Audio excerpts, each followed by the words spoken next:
జై శ్రీరామ్ అండి. కాకినాడలో ఒక దొంగతనం జరిగింది ఇవాళ. దాంట్లో ఆవిడ గవర్నమెంట్ ఎంప్లాయ్ అనమాట.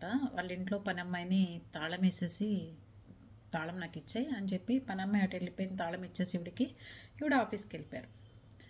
సాయంత్రం ఇంటికి వచ్చిందా చూస్తే దొంగతనం జరిగినట్టు అన్నీ చెల్లాచెదురుగా పడిపోయి బీరువాళ్ళవి బంగారము వెండి అన్నీ పోయినాయట.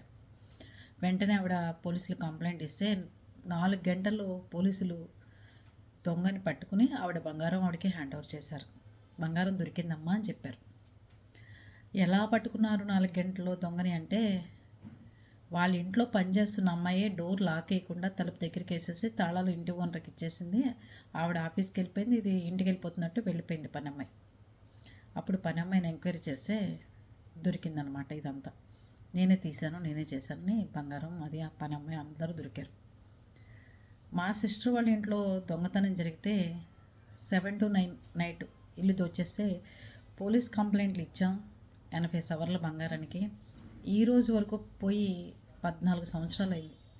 కోర్టుకు వేసాం, ఎమ్మెల్యేలకు చెప్పించాం, ఎస్పీని కలిసాం, అందరికీ చెప్పినా కూడా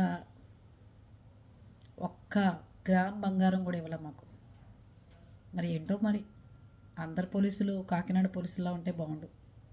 చూద్దాం మరి, ఎప్పటికైనా దొరకపోతుందని ఆశతో ఉన్నాం. మేము కూడా ఆలోచిద్దాం.